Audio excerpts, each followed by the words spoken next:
Ya pemirsa, Presiden ke-7 Republik Indonesia Joko Widodo meminta semua pihak menghormati proses hukum terhadap Wamenaker Immanuel Ebenezer yang ditangkap KPK dalam operasi tangkap tangan. Sangat mengapresiasi kerja baik dari KPK dan kita semua harus menghormati proses hukum yang ada. Ya, ikuti proses hukum yang ada. Ya. Bupati Pati Sudewo tidak hadir dalam panggilan pemeriksaan di KPK terkait kasus dugaan korupsi rel kereta api. Sementara itu, Sudewo muncul ke publik dalam sebuah acara di Pati usai sepekan menghilang.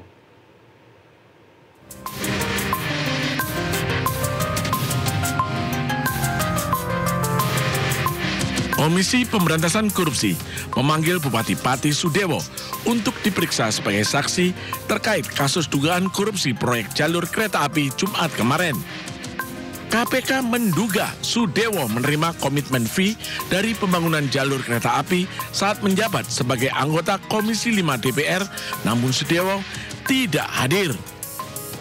Ada pemanggilan kepada yang bersangkutan terkait dengan dugaan tindak pidana korupsi pada proyek pembangunan jalur kereta ya, khususnya di wilayah Jawa Tengah. Kita tunggu apakah nanti yang bersangkutan hadir memenuhi panggilan. Sementara itu, usai sepekan menghilang pasca demo besar-besaran dan dikabarkan sakit, Sudewo muncul ke publik dalam sebuah acara pramuka di Pati. Baru muncul Pak? Di kantor, tanda tangan koordinasi. Kemarin ke Jakarta juga Pak ya infonya Pak? Di Jakarta ya karena itu APKASI, ada rapat APKASI Asosiasi Pemerintah Kabupaten seluruh Indonesia dan juga menghadap Pak Menteri PU. Kalau sakit Pak kemarin Pak? Sudah sembuh ya berarti ya? Ya, alhamdulillah doanya. Angket gimana Pak Bupati? Ya, monggo saya menghormati proses di sana berjalan. Kalau dipanggil siap datang Pak ya? Ya, insya Allah. Adapun dalam kasus dugaan korupsi rel kereta api Solo Balapan Kadipiro dan Kalioso tahun anggaran 2018-2022, KPK telah menetapkan sejumlah pejabat Kemenhub dan pihak swasta sebagai tersangka.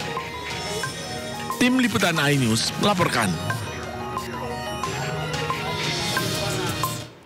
Sementara itu, rapat Pansus Hak Angket DPRD Pati kembali digelar dengan pemanggilan mantan Kepala Badan Pengelola Keuangan dan Aset Daerah Pati. Terungkap kenaikan PBBP 2 hingga 250% dilakukan tanpa kajian dan rapat pertama berlangsung di rumah pribadi Bupati Pati Sudewo.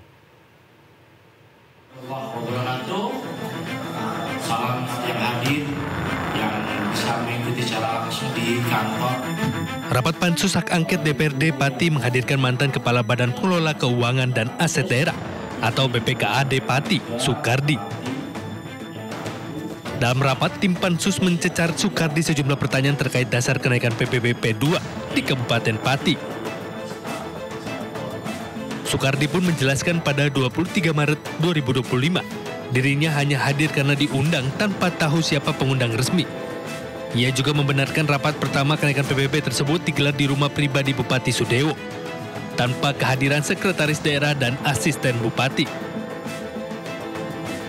Di Pansus itu tidak adanya Surat itu pelibatan dari Sekda kemudian. Iya, itu gimana Pak tanggapannya? Saya kan diundang, terima kasih. Sementara itu, salah satu anggota tim Pansus Hak Angket menilai rapat kenaikan PBB di rumah pribadi Bupati Sudewo cacat hukum. Itu kan rapat dadakan ya Mas ya. Secara hukum sih memang tidak sah, tapi itu memang harus dilakukan.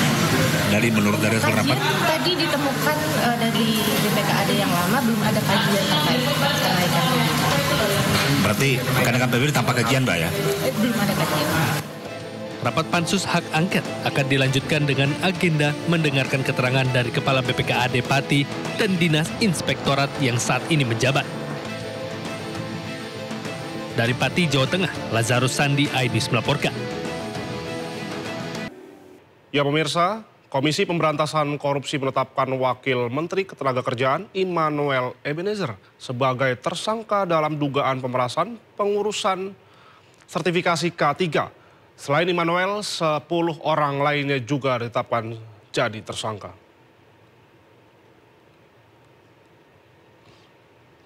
Wamenaker Immanuel Ebenezer menangis saat digelandang ke ruang konferensi pers KPK. Usai diperiksa penyidik 1 kali 24 jam. Noel mengenakan rompi tersangka KPK bersama sejumlah tersangka lainnya. Noel jadi tersangka dalam kasus dugaan pemerasan sertifikasi keselamatan dan kesehatan kerja.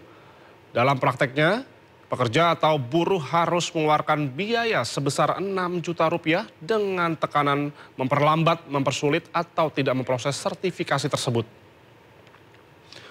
Wamenaker Noel diduga menerima aliran uang dari PJ K3 senilai 3 miliar rupiah di tahun 2024. Dugaan pemerasan ini sudah terjadi sejak beberapa periode waktu sebelumnya, diperkirakan dari tahun 2019 sampai dengan saat ini.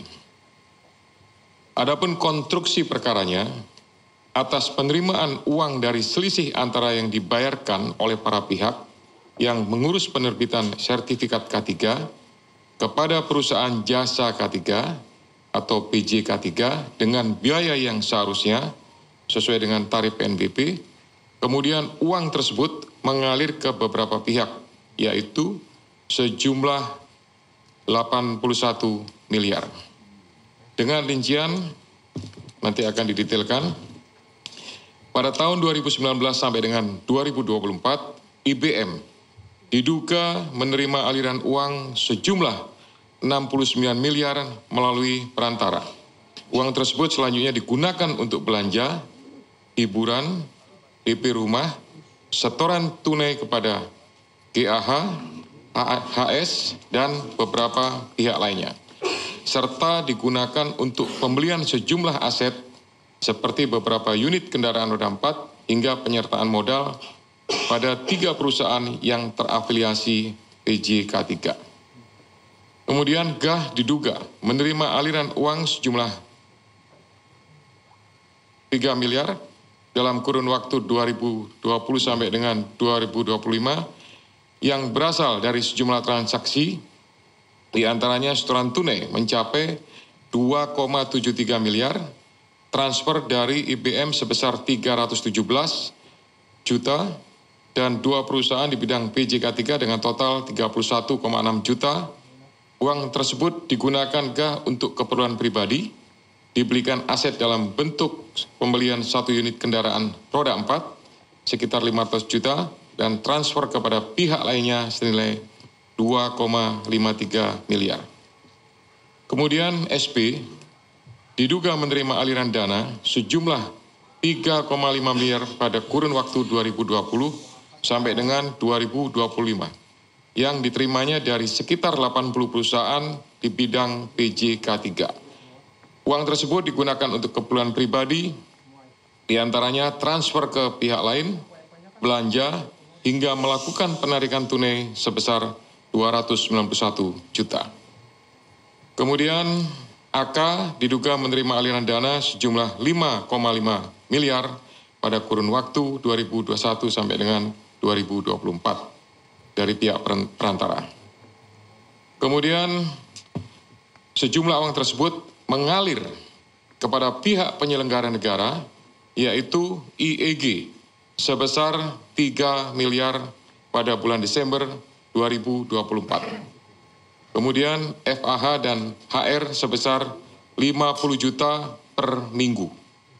HS lebih dari 1,5 miliar selama kurun waktu 2021 sampai dengan 2024, serta CFA berupa 1 unit kendaraan roda 4. Sehingga dalam perkara ini, pihak-pihak yang diduga menerima aliran uang dari PJ K3 adalah IBM, kemudian GAH, SB, AK, IEG, FRZ, CFA, HS. Dalam hal ini KPK mengungkap Noel bersama 10 tersangka lainnya terbukti memeras para pekerja dalam proses pengurusan sertifikasi dengan biaya lebih tinggi dari harga resmi. Yang seharusnya dari Rp275.000 menjadi Rp6 juta. Adanya dugaan suap atau pemerasan awalnya di Kementerian Tenaga Kerja. Gitu. Karena ada informasi dari masyarakat itu tenaga kerja itu buruh itu pada saat mengurus. Jadi saya gambarkan gini simpelnya. Ini ada pihak pekerja atau buruh. Kemudian di tengahnya ini ada PJK3, Perusahaan Jasa Keselamatan Kesehatan Kerja. Dan di sini ada Kementerian Tenaga Kerja di Direktorat Jenderal Bina Pengawasan. Nah gitu ya, nah ini 3 pihak. Nah 3 pihak ini yang harus bayar 6 juta, yang seharusnya Rp270.000. Sementara itu sejumlah tersangka lainnya diduga telah melakukan pemerasan sejak tahun 2019 hingga 2025. Berikut keterangan Ketua KPK.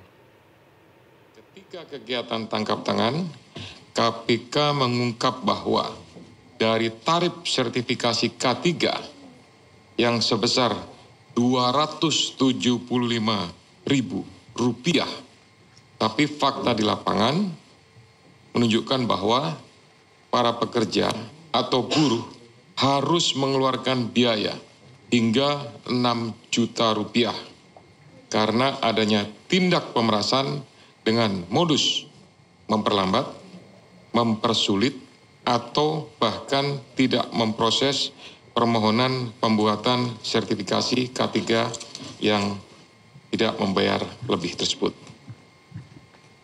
Biaya sebesar 6 juta ini 2 kali lipat dari rata-rata pendapatan atau upah atau UMR yang diterima para pekerja dan para buruh tersebut.